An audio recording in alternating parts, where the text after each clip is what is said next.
Nessa Nation, welcome to Boston has entered the chat. Travis Thomas here with my main man, George Balekji. Hey, new format, new digs. Who dis? You gotta love it, brother. Kick the feet up. It's nice to be back in here, man. I'm liking great. this new setup. You know, Boston has entered the chat. Appreciate all of you guys rocking with us for the last year plus. Bringing a new look, but it's the same energy, it's the same vibe. Yeah. Everything you guys want in sports and culture, Boston, around the world. Bringing it to you guys every morning. We're really excited to start this journey with y'all. Amen. Start next week. We'll be live daily, as he said. Plus, coming up, we'll look at some realistic expectations for not only Drake Maye, but the quarterback room as a whole for the Patriots this season. And we'll preview tonight's Game 2, Celtics-Knicks.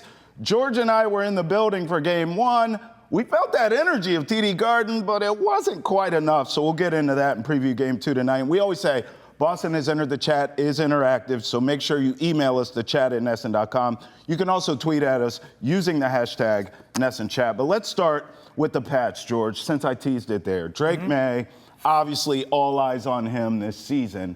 But the quarterback room collectively, we'll hear from Josh Dobbs shortly about, you know, what McDaniels' offense is like to play in a Josh McDaniels' offense. But let's start with Drake Maye, because all conversations start and end there with him. Yeah. As we sort of look at realistic expectations coming off a pretty good rookie campaign, what do you see in the jump here, year 2 for Drake Maye that maybe we didn't see in his rookie season? I mean, that's going to be a full command of an expanded palette of this offense. And what I'm excited about, I keep bringing it up, but what we're going to see with Josh McDaniels, the creativity, the diversity that he has, everything that's going to be changing with him, and how he's going to grow this playbook.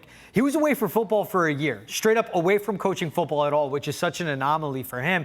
But with Josh McDaniels, that was a guy that was traveling the country, visiting colleges, learning from different offensive coordinators and head coaches, learning from Chip Kelly up in Ohio State, who used Will Howard the same way I would like to see Josh McDaniels use Drake Maye. Sure. We always hear that the knock on what was happening in Washington was, well, that's a college offense. All right, Jaden Daniels took that college offense to the NFC Championship game. Sure. It's bringing the game together. It's making it easier for the quarterback position, but Josh McDaniels will challenge Drake Maye a lot. So we talk about this quarterback room. It's also the buy-in. It's putting all your assets, all your resources into your most valuable piece, and that is Drake Maye. This franchise will live and die with number 10 in Foxborough. That's how it is in the NFL. So that's what I'm excited about. And as we'll hear from Josh Dobbs, now the backup QB, that's part of it too. It's not just the weapons you put on the field, the blockers you put in front of him, but the buy-in you get from the guys that support him in that quarterback room. Right. Josh Dobbs has been around the league, is a really smart guy. He's literally a genius. And yes, literally literally a rocket scientist. Aeronautical engineering is what he studied.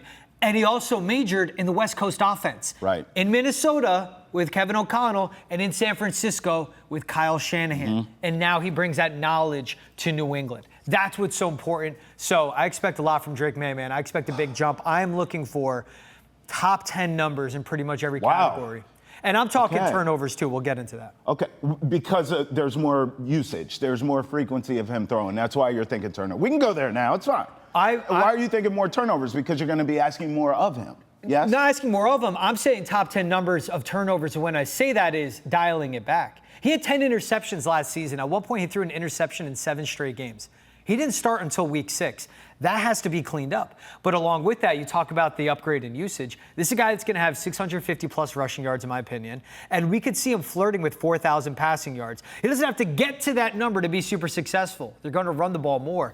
But this is someone that, when we see passing yards per game, I want 220, 230 a game from him, 30 passing touchdowns, and just around 10 interceptions. You can't keep having those turnovers when you're playing 17 games. Hey, Trav, that's realistic expectations. I know. This Drake Maye will be top 5 in the league. He will be. And that's what comes with being top 5. Sure. Here's why this show's great. Because I agree with everything you're saying, and logically speaking, it makes a lot of sense what you're saying. Yeah. But I couldn't disagree with you more. And here's why. What you're describing, top 10 statistically, making that big leap, I actually see it in year 3, 4, and beyond. Okay. I think in year 2, we're going to get a little page of the Chargers here, what Jim Harbaugh's trying to do with that group. Yeah. And he has an established top 10 quarterback in this league. No argument that he's top 10. You could argue where Justin Herbert is within the 10, but he's a top 10 quarterback in this league. And what's Jim Harbaugh trying to do? Ask less of Justin Herbert. Yeah. Run the ball more. Let's play better defense. All these years we watched the Chargers choke in the playoffs is because they couldn't get those things right. I think that's what we're going to see here in year 2 for Drake Maye. Some of it is personnel-based.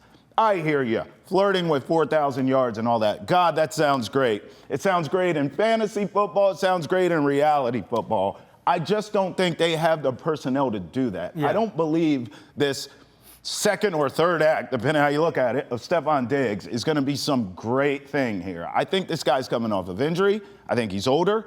I think he's proven he's not necessarily a leader, although I'm not closing the door on that. We'll see. But I'm not going to put all my eggs in that basket. Outside of him, who the hell's catching all these damn passes for 4,000 yards? I think, and why I bring up Jim Harbaugh, I think McDaniels is going to go the route of running this football. They revamped the offensive line.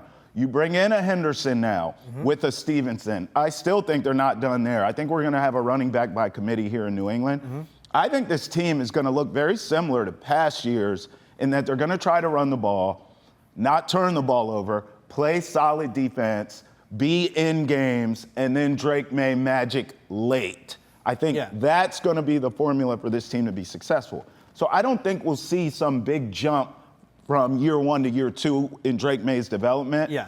But as the weapons are acquired here in New England, as maybe you still need to keep revamping the offensive line, we'll see, then I think we'll start to see some of these things that you're projecting for this year. I almost think you're a year ahead of schedule. Does that make sense? It does, but this is Josh McDaniels, not Greg Roman running the offense. Fair. And that's where I go to. I think the important part, and again, why I say that, the value in having a smart, understandably veteran backup quarterback plays dividends. Yeah. I think let's hear from our guy, Josh No doubt. Dobbs. Josh Dobbs did talk about this quarterback room under Josh McDaniels and what that looks like. I think a lot is on the quarterback's plate. Some offenses can say that, but it's well known that Josh likes to put a lot on the QB's plate. And I think when you have two guys that can handle a lot, it's really good because we're able to see the defense from a unique perspective, from our perspective, and ensure that everyone, all 11 guys, are on the same page to run good football plays versus the defense. And that's really important. Like, you play in a league where plays are valued. Everyone's trying to steal extra plays because in college you just run a gajillion plays as fast as you can, and you can run inside zone, inside zone, inside zone. It doesn't matter. But here in the NFL, like, you want to run good plays, the best play you can versus the look the defense is giving you. And in this offense, that's what we're going to try to do each and every time. And I think being in the control position that we are, playing the quarterback position, will allow us to play efficient football. Okay, so George, I always give you a lot of credit when it comes to Drake Maye, because I remember leading up to the draft, you were saying, yes, they should take Maye at number 3 overall, but some of the concerns, I'll say, that you had was footwork, sort of the verbiage that he used at UNC. It's not a big quarterback school, as we know. It's a basketball school. Sorry, Belichick. But you were like, hey, let's get this guy in here. He should be a little bit raw. You're going to have to refine him. You're going to have to coach him up. He won't be ready to play right away. And I remember arguing with you then, before we even got to the draft, if you take this guy, you better play him, right? So fast forward, sure enough, by the time he got into the lineup, I will always give you credit because you watched his first game and you say, you know what? He was ready. He was prepared. The footwork was not a concern for me. At the line of scrimmage, he looked comfortable. He looked fine. And so now, going into year 2 here, I expect to see all that stuff on the next level, especially because of a Josh McDaniels. I imagine so do you, in terms of sort of the nuance, some of the refined things that it takes to play the quarterback position in year 2. Yeah, and that's where my benchmark of, and I said 4,000, if he has 3,500 passing yards. I'm good with that. Exactly, and that's just over 200 passing yards per game. Yeah. If he has 30 passing touchdowns, he had 15 last season. Just think of his total body of work when it comes to the offense. And I loved what Josh Dobbs pointed out. What he said, I've enjoyed at the stops that I feel have been the most productive for me is a healthy quarterback room. Whoever the guy is out there on Sunday, it's everyone's job in that room to make sure they're supported and ready to go, ready to play. That's a more healthy nucleus. Drake Maye wasn't afraid of the competition he was getting from Joe Milton. Drake Maye embraces that competition. He was happy to see Joe Milton get a true opportunity to be a backup, which leads to a true opportunity to be a starter in the NFL. but it's this entire nucleus. And we talk about, well, you know how Jim Harbaugh is, and you're talking about the uptick, and I get that comparison because that's what I draw to. I don't go to Josh Allen with his career numbers. I go more to a Justin Herbert, where Drake Maye is more athletic than a Herbert, but he's the same type of passer as him, and I see the same trajectory. The offensive line got better. The receiving room did get better, as hard as it is for people to conceive with what they did in the draft, free agency. It got better. The tight ends are getting better. The run game got better. The offensive coaching room got better. And that's where I see this upgrade coming for him, where this is full on, and this is what it's going to be. When you bring in Josh McDaniels, there is no kitty gloves with it. He had Mac Jones in 2021 operating as a Pro Bowl alternate quarterback, winning 11 games. Mac Jones, that was real. A much more limited talent, a much more limited all-around football player. This is Drake Maye now, and that's where I see the upgrade. And where Mac Jones had a Brian Hoyer, Drake Maye now has a Josh Dobbs. Let's talk X factors to help a Drake Maye be successful. Because obviously, you could look at this thing as nuts and bolts all the way down to the offensive line being an X factor. Can you buy him time? Things of this nature. The run game, the receivers that you mentioned. I'm going to go Josh McDaniels for this reason, as the X factor, because I've been crying, screaming. Let's get some creativity and play calling with a Drake Maye. I always go back to when I watched him at UNC. Now, granted, they weren't design run plays. He was running for his life. I want to make that clear. But I saw him run. I saw a great athlete. And I thought Alex Van Pelt, shame on me, would have some creativity in the play calling there. And you remember, I was telling you, I was excited to see design play or run plays for Drake Maye, or at least RPOs, and we didn't really see that. Yeah. I'm hoping Josh McDaniels, and why I'm saying he's the X factor to unlock Drake Maye here, is because I think if you can get him to feel comfortable enough to show off that athleticism, and he's not running for his life. Maybe it is a bootleg. Maybe you design getting him on the move.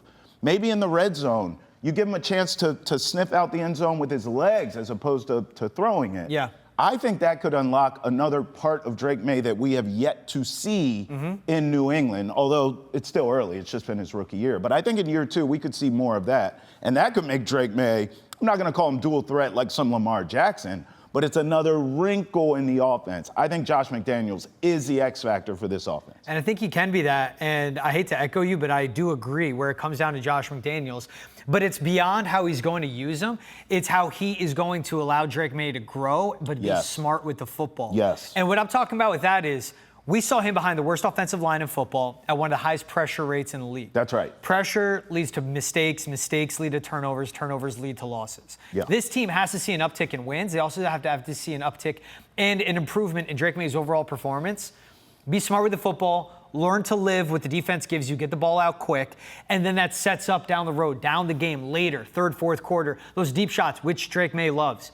I didn't see that pressure rate come down to around 33%. That's Jared Goff level. Yeah. Now, he doesn't have to be that 1, 2, 3, get the ball out quick like Jared Stewart or Goff move. or Bo Nix. He can't move. Exactly. Drake Maye can move. And that's the marriage of the two.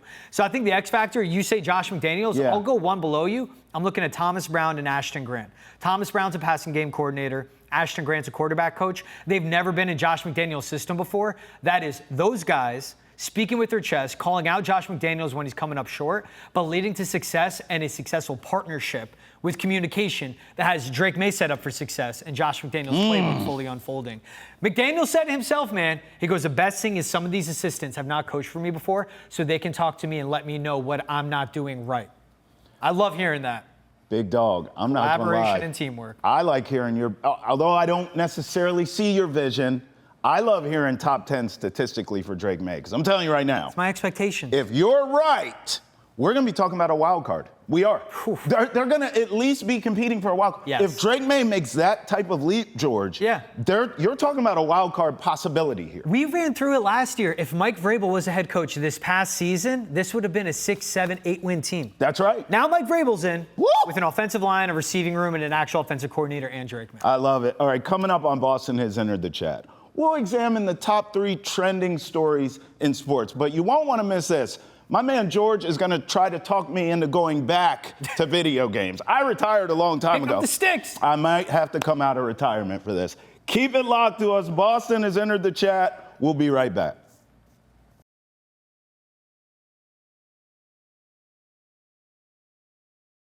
3 stories in sports trending right now. We'll go rapid fire from each one. Breaking news. We need a sound effect. We definitely need a sound effect. We'll workshop that. George Pickens traded from the Steelers to the Dallas Cowboys. Here's Shefty's tweet here for compensation, George. Yeah, so the Cowboys are trading a 3rd-round pick and a future 5th to the Steelers. In return, they're getting George Pickens and a 2027 6th-round pick. That 3rd will be in the upcoming draft.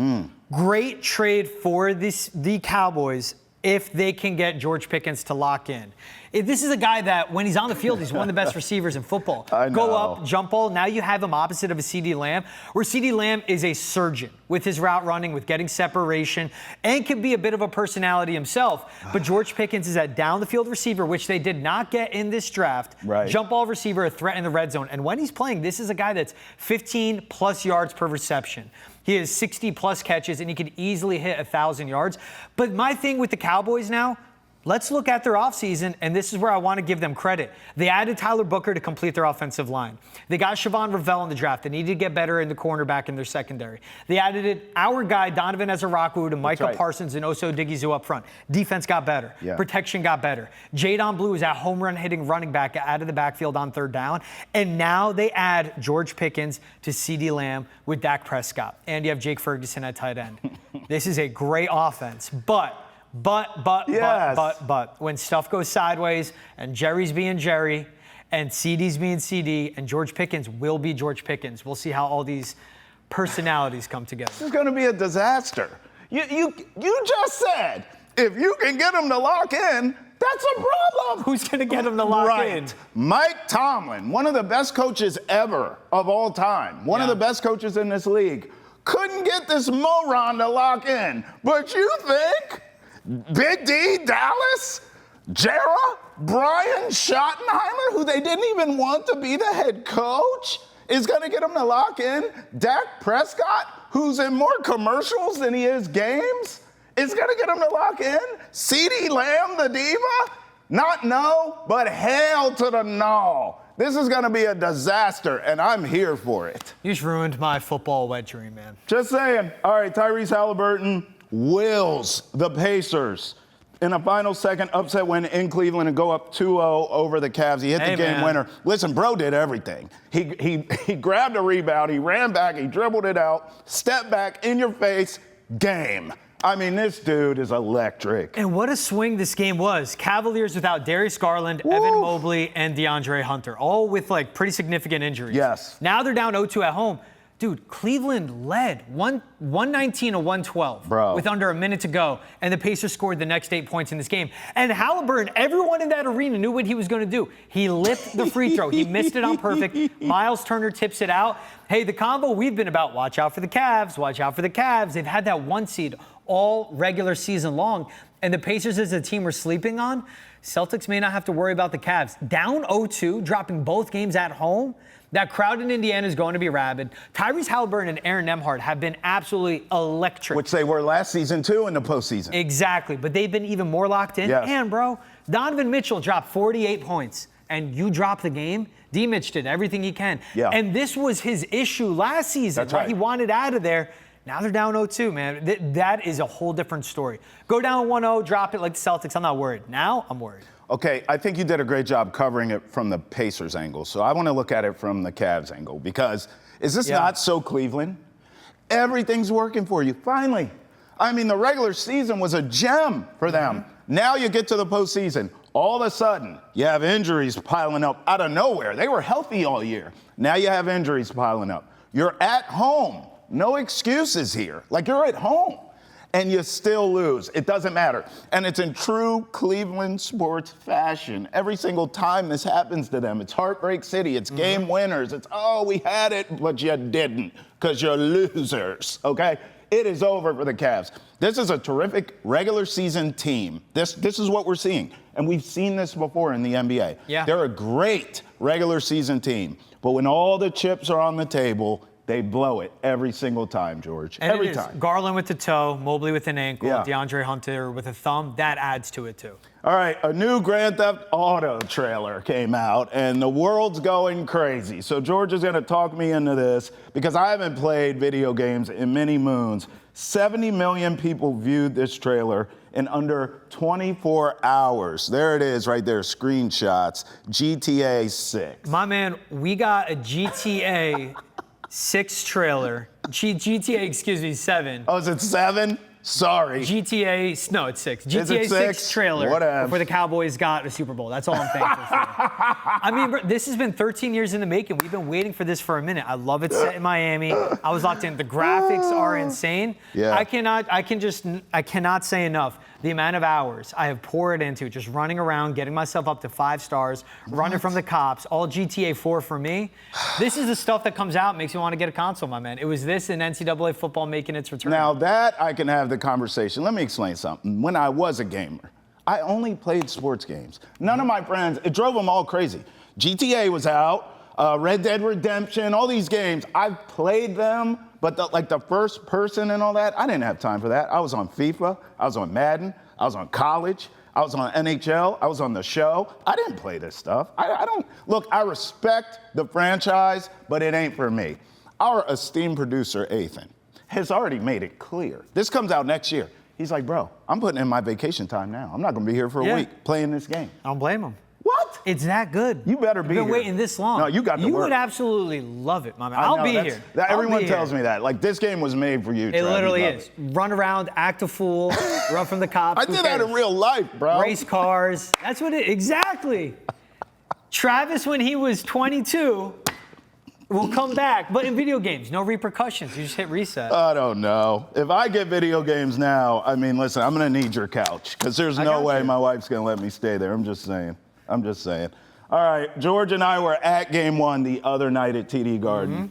We said how electric the crowd was. In the end, it didn't matter. The Knicks stole Game 1. Will Game 2 be similar? We'll talk about it on the other side. Keep it locked. Boston has entered the chat. We'll be right back. Remember, we are interactive. Email us at chat@nesson.com. You can also tweet at us using that hashtag NessonChat as well. We always show comments and emails and whatevs. We are here with you. It's not just me and George running our mouth. You're with us. Now, George and I were at Game 1 at TD Garden, Celtics-Knicks. I remember us having a lot of conversations before the opening tip about the energy in the building. Interesting. It was an interesting night. And then early on in that game, it looked like Celtics were just going to kind of outmatch this team, and then we know the rest of the story. But I just sort of look back on that game, and I think, going into it, George, it was a bizarre feeling of Game 1 before Game 1 even started. Yeah. And that game ended up very bizarre in the way it ended and the way it played out. I've never, ever seen the Celtics team shoot that bad in my life. Yeah. How about this? Porzingis, who I know played, but it felt like he didn't. Jaylen Brown was a mess. Jason Tatum was a mess late.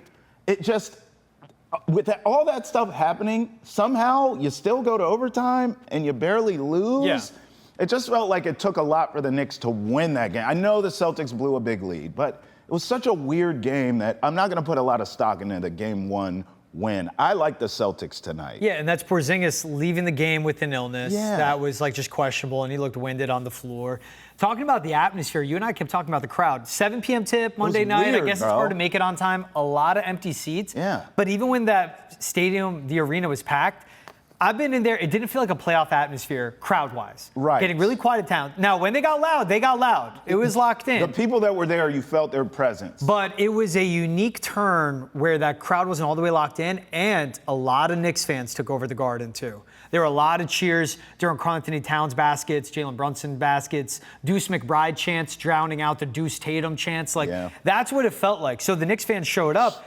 But all of that, this Celtics team, they certainly shot themselves out of even getting the crowd into it. When you keep chucking up threes and keep missing them, set a playoff record for threes attempted and missed. 45 threes missed.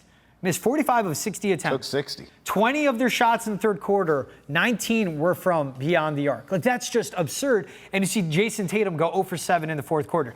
This offense went completely anemic in the second half, and especially they built up the 20-point lead, and they let the Knicks get back into it. That was what was so puzzling. The strategy early on, you and I, we loved it. It was simply hunting Cat, hunting Jalen Brunson with Jason Tatum, who was in his bag early, hitting from everywhere. And we thought, and I turned to you, I said, we're going to get a Tatum 40-piece tonight, no doubt about it. And he just cooled off all the way. Now, part of that was they got to the 20-point lead. Everyone was cooking. The offense was getting what it wanted. But this Celtics team just simply, they took themselves out of the game. They lost because of them. Now, the Knicks did a lot right. They executed in the clutch time. Jalen Brunson was outstanding. We have to have a conversation about him, dog. But you allow that to all happen. Yeah. And that's my thing. You can take him out of the game. You can take him away from the clutch time. If you continue to hunt a 6-foot point guard who is very limited defensively. That's fair. Or a 7-foot big who is very limited defensively. But they stopped doing that. Jaylen Brown seemed to be the only one that actually wanted to attack inside, wanted to create shots. And he didn't look like himself he was either. off, And that's where it comes down to the coaching and the leadership. Jason Tatum, when your shot is broke, you got to recognize that and attack. He's so skilled. He is so talented. But these NBA players sometimes, and Jason Tatum gets in his own way. I'm not blaming the players. I put a lot of blame on Missoula for this reason. And just the culture, which there's no problem with big picture. It obviously works. They're champions. But I oftentimes, with you in these discussions, tell you how much the Celtics remind me of the first iteration of the Warriors. Not when they got Kevin Durant, we all hated him, and it was a cheat code. Not them. We may never see something like that again. But when it was truly the Splash Brothers, and a lot of those times when the three-point ball wasn't falling, it was rare, but when the three-point shot wasn't falling for those Warriors, Steph would go to the cup. Draymond, they dump it down inside to Draymond, inside. I remember even Bogut back in the day. They dump it inside. They'd slow the game down. They'd work inside, and then it would open up the floodgates again for the three. Why I say this is on Missoula and sort of the Celtics culture of threes is because that's lost on them. They have so many players, more so than that iteration of the Warriors, that can put the ball on the floor and go to the cup. No problem. Tatum can do it. Brown can do it. But they don't. They settle for these jumpers. They settle for the threes, even if it's not working. And I'm like, is there some sort of law that says if you wear the Celtics uniform, you can't attack the basket? What the hell's going on? I think Missoula has to sort of preach that. Hey, guys, shots not flowing, attack, attack, attack. To your point, maybe you can neutralize what Brunson is doing. Please put that to the side for a second, because I want to have a conversation about Jalen Brunson. But maybe you slow him down on the offensive end by attacking him on the defensive side. Go after him, to your point, but you have to do that by going to the cup. They didn't do that. I mean, listen, I need to see that. Even late game, I'll put this on Missoula too, overtime. I hated just throwing it out to Jaylen Brown on an island and ISO ball, go make it happen. What? Draw a play up, get someone open. Like Brad Stevens, the coach, would have done that. He was great at that. You miss that here in key moments late in some of these series. I just don't think Missoula, that's master motivator, but I don't think that's what he does. And if you're a master motivator, then call timeout, chew into your guys, and say attack the effing rim. Well, right. Because that's what a head coach should do as well. That's right. And that's where all the comparisons will go. And I think what Ime Udoka did, which was so good when he was with the Celtics, he would literally call a timeout, and you can read his lips on the broadcast saying, what the F are you guys doing? And call out his team, and they would get correct. So the head coach, who Joe Mazzulla said, there's a loss of attention to detail. Okay, that can't be lost on the head coach either. And I know they want to shoot these threes. And it was tough coming off a Magic series where you were chased off the perimeter, you didn't get your shots up, 5 days off between beating the Magic and opening up the series against the Knicks. 3-point shot's going to be off. Jumper's going to be off. Attack the rim, get to the free throw line. That's what I want from the head coach, not coming from me, not coming from Jason Tatum, but also coming from the leadership on this team. No doubt. Joe Mazzulla talked about, look, living and dying by the three ball, because that's exactly what this team does. Take a listen. Yeah, I mean, I think you obviously, like we said, whether it's possession, shots, things, you could always find 5-10 that you could be better at. So to me, I look at the process and the shot quality. So our shot quality was high. The points in the paint were even.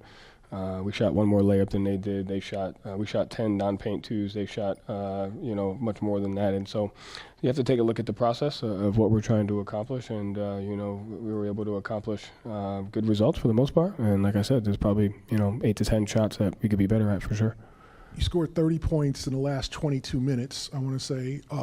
Is that just missed shots? Is that bad offense? Like, Why did the offense completely shut down midway third quarter? Probably a combination of both. Have to have better play calling, have to make shots, have to make some better reads. So it's probably a combination of all those things. Have to be better. One thing about Mazzulla I love, he takes accountability, and a lot of the things I was sort of criticizing him for before we heard that soundbite, he addressed in that soundbite. Yeah. So that's great. Look, we put so much onus on these players to develop and peak and all that. Coaches have to get better too, okay? Yeah. So I like that he's holding himself accountable. I'm sure he is hearing from Brad Stevens as well. Listen, game 2, I'm going to go C's 109-105. This is my prediction, George. I think every game in this series is going to be tight. I do think this is going to be a very competitive, very good series. I know we're used to around here Celtics having a bad shooting night and then the next game blowing the absolute doors off of the opponent. I don't think that's going to happen in this series at all. I think game 2 is going to be tight. I will take the Celtics to win 109-105, but I just made this as a note. It should be noted, if they even this up and they go to New York, if you're a Knicks fan, you may be thinking we're in a good spot here. Maybe you are. But during this regular season, the Celtics are better on the road than at home anyway. 33-8 on the road this season. So I'm just saying, win, even this thing up tonight at home, go on the road, MSG, Jaylen Brown, Jason Tatum always ball out in the Mecca. You're going to be just fine. This is a Knicks team coming off a long, hard-fought series against the Pistons with the Celtics coming off 5 days rest. And you got game 1 that goes to overtime. And this is the same minutes we saw from the Knicks. Josh Hart, Jalen Brunson, Mikal Bridges, those guys, OG, never leaving the floor. Right. It's also the fact of, and what got me with this game is that the Knicks came back, the Celtics offense fell apart, they were settling for jumpers, and Karl-Anthony Towns and Jalen Brunson were on the floor that entire time. That's what the NBA is. It's all about hunting mismatches and setting it up. And when you have fantastic shot creators in the Jays, in a Derek White that can create his own shot, everyone on the floor. And then on the opposite end, when you have 4 of your 5 guys that can defend 1 through 5, but they left Al Horford out there on an island, on the perimeter with Jalen Brunson, because that's who he hit his 2 big shots against. That's where it comes into the players on the floor having poise and composure and the coach on the sideline recognizing that too. I like the accountability after, but I don't want to hear that after. Everyone in that arena, the millions of people watching at home was seeing the same thing. Sure. Don't leave Al out to dry. Go to your superstar and say, go to the rim and get to the free throw line at least. But they weren't doing that. I'm not worried about game 2, though. That's what it all comes back to. I watched game 1. They were dominating. It was the Celtics picking their poison. They're just clearly, sheerly the better team. Deeper in every aspect. They let one get by. I think Celtics went out. I think they closed it out in 5. Game 2, you gave your prediction. I'll go 112-95. Oh, wow. Celtics win. All right. Blowout, convincing fashion. Gee. It could be close at times, but there's going to be that separation. I'm going to be honest, bro. I'm thinking every game's competitive because I want to give all the flowers to Brunson. He is unbelievable. I'm at the point now because I think I was sort of a prisoner of, I liked him in Dallas, and then he goes to New York, but I got caught up in it's NYC, it's a big market, so it's propping him up as a bigger star than he is. Hell no. No, he's a superstar. This dude is a superstar. He is an absolute dog, and I'll be honest with you. His mentality, that dog mentality, taking a pay cut so the Knicks can get he's going to eventually get a championship. It's not going to be in this iteration of the Celtics because it's their time. He's the type, he'll get a championship before his career's over. He's too good. He has that buy-in mentality. And for him to take over games, especially in the final 2 minutes, his size is just so hard to perceive. But he is, right now, the best closer in all of basketball. He finds a way to create shots. He can create his own shot, and he can just hunt from 3 from the rim. When he had that left-hand floater, really difficult shot over Al Horford, didn't even touch a paint, like very difficult shot. We were all shocked it didn't go in because he can make that high level of difficulty makes and shots on the floor too. Bro, it's not just a shot. He does it all. He wants the moment. Yes. It's not just a shot. He wants it. Never Give me shook. the ball, clear out, I got us. Never shook. You can't coach that. And the guys around him makes him better. It's everything you want in a superstar. The Sox dropped another one last night at Fenway. We'll break it down. Plus, we will hear from a Red Sox legend on the state of the team. All that and more. Roll with us right here on Boston Has Entered the Chat. We'll be back.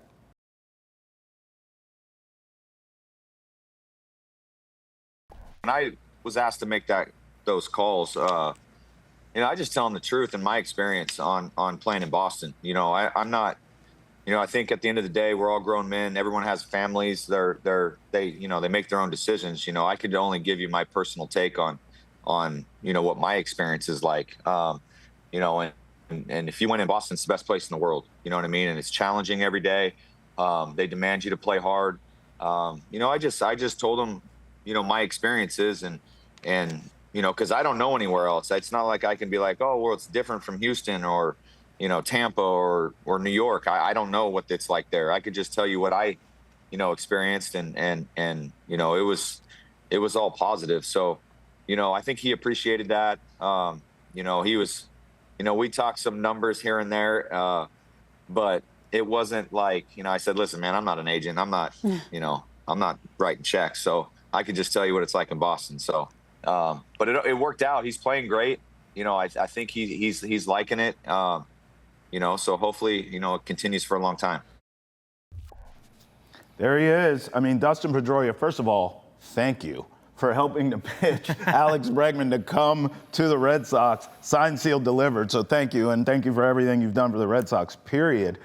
So let's start there. I mean, look, Sox, we talk about this a lot with the Celtics, and even the Patriots, you and I talk about how it is a challenge at times to get free agents to want to come play for those franchises, right? You look at the Patriots, obviously Belichick and Brady are gone, so it's like the yesteryear to a lot of players. They don't want to deal with it. We've heard players even talk about state income tax, for God's sakes, as it pertains to that team.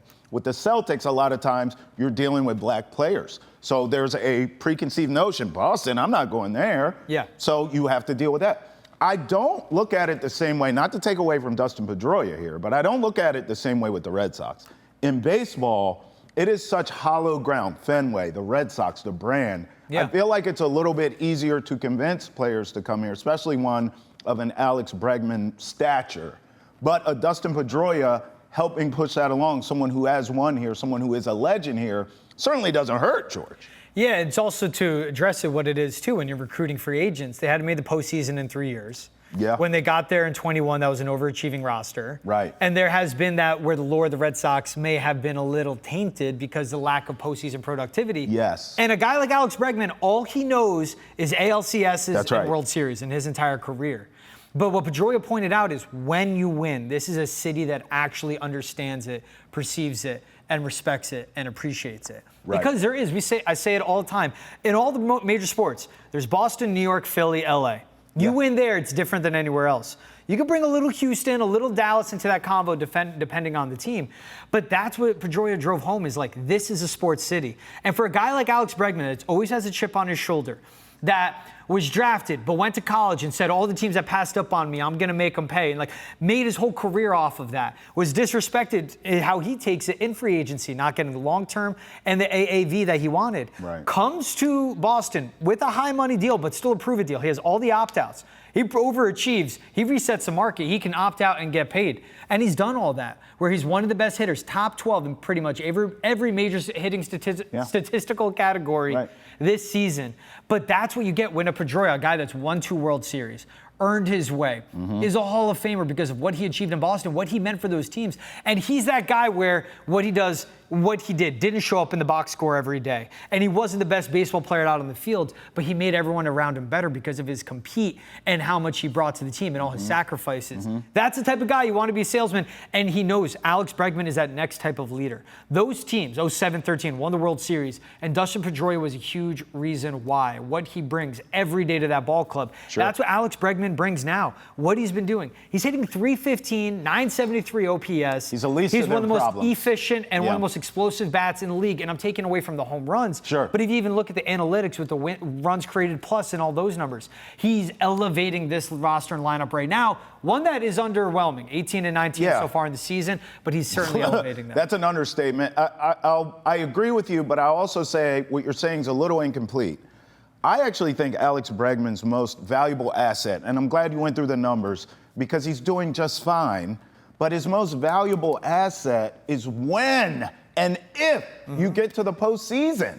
I mean, I hear you. Right now, you need his leadership to sort of, it feels like, and we'll get to the current team. You lose 6-1 last night to the Rangers. But, right now it feels like they're in a storm. And you just got to get through the storm, and there's sun on the other side of it.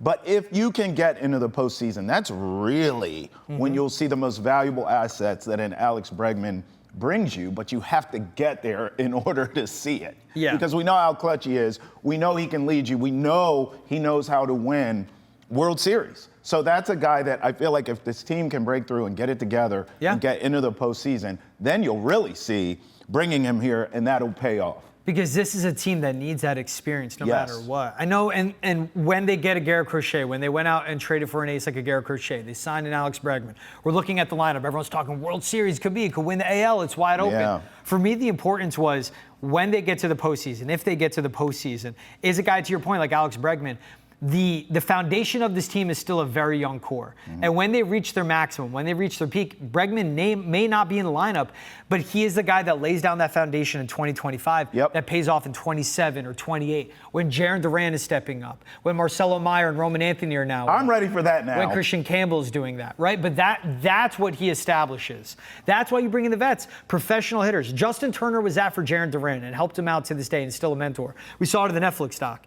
That's what Alex Bregman's now going to be for this next level of guys, this next wave of guys coming through. We'll see what happens tonight at Fenway. I think the Sox win, get back to 500. As I described it, I think they're just going through a little storm here. Losers are 3 straight. I think they'll figure it out, and I think they'll be fine big picture.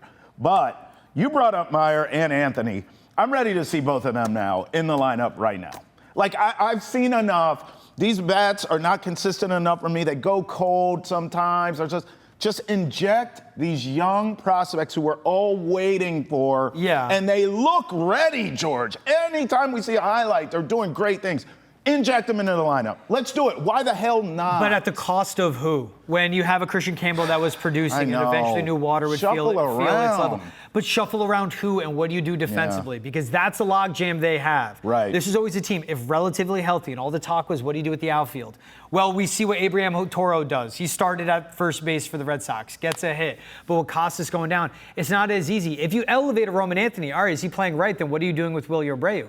Is he hitting DH? Okay, what are you doing with Rafael Devers? And the same thing with the Marcelo Meyer. Where are you playing him? Third, short? That's what Can the I stop issue you comes there? in. You're going to tinker at some point. Yes. Why not now? But also don't rush the guys, too. It's 18 and 19. I think they're ready. It's not about April and beginning of May. It's about where you're at late June, come July. Now, that will come up fast. Yes. They're 18 and 19. You think it's too soon? The bullpen's the issue, and we still see the issues in the rotation. Giolito, I mean, couldn't he make it 4 innings? That was tough to watch. It was him out there struggling. Walker Buehler goes down. Can you have the pitching to support? Can you have the bullpen to support? This is a team that's still far away from having the final pieces. There has to be a buy-in. I know this much. Somebody needs to buy in because you look at the division, wide open. You look at the AL as a whole. 2.5 games back of first place. I'm just saying. The entire American League. Yes. Wide open. We need some buy-in. Hey, new studio, new format, new attitude. How about us? All of us. Boston has entered the chat. We will be right back here tomorrow with you. Remember, email us at chat@nesson.com. Tweet at us. #NessonChat. Get involved. Boston has entered the chat. We'll see you here same time, same place tomorrow. Peace.